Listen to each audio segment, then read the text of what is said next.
posted a video on the 19th of November which has gotten just over 16,000 views and a lot of comments, and I know that the comments will be divided because some people will be victim blaming and saying I should just move on, and other people are supportive and understand the situation that I've been through.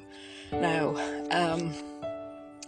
I'm basically trying to expose systematic failures in the justice system because I was given conflicting advice from the start. It was October 2020 when a lawyer that I sought advice from told me to file a gender violence complaint. I followed his advice, even though I didn't want to file a gender violence complaint, because I asked that lawyer, can you not just write to our solicitor? Which meant negotiation, right? Now, he had listened to a recording of a meeting that we held face to face in this property where I am now.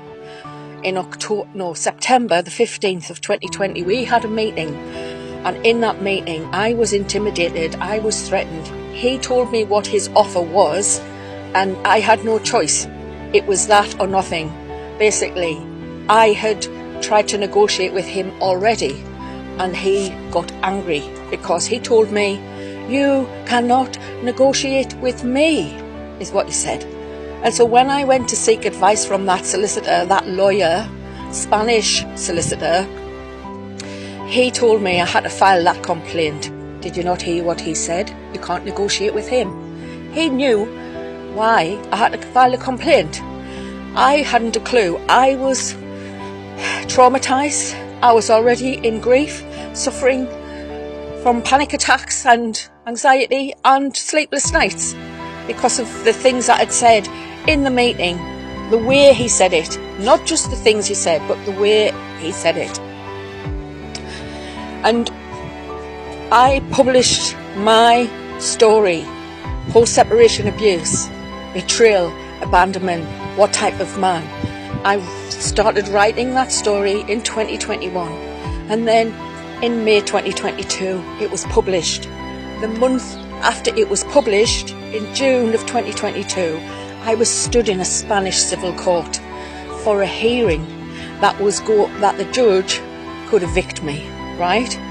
My legal defence discriminated against me on the grounds of language and socio-economic status, and I didn't know that until 2023 when I was about to sack that lawyer, that solicitor, and I asked for all of the files. I tried to sack that lawyer. She didn't actually get sacked until November of 2023. And then in December of 2023, guess what? They just banged the hammer down and said, right, you're evicted on the 21st of March. Here's the date you're going to be evicted. So I had to then go to the courthouse myself and say to them, this is a human rights violation. This is a human rights violation. There was no fair trial. Article 6, human rights violation. 2 grounds for discrimination. Language and socio-economic status. And so they suspended the eviction on March 21st of 2024. But despite the fact that the former partner knew that the eviction was suspended, he decided to send a locksmith to the property thinking that the bailiff would turn up on the 21st. And he sent a neighbour to the property who was sitting outside on the road for 2 hours. 2 hours. And no one turned up. No police, no bailiff, no one. That is the type of man I was in a relationship with. One that promised all sorts of things. And I'm telling you now, no other woman should have to go through what I have been through because of failures in the justice system. And my book spells out my story, but also highlights the failures in the gaps in the laws that do not protect women, especially if there's been any form of emotional, psychological abuse, coercion or control. And that relationship, because at the end of that relationship, whether you end it or he ends it, quite often there can be post-separation abuse. And it seems that the laws don't understand post-separation abuse.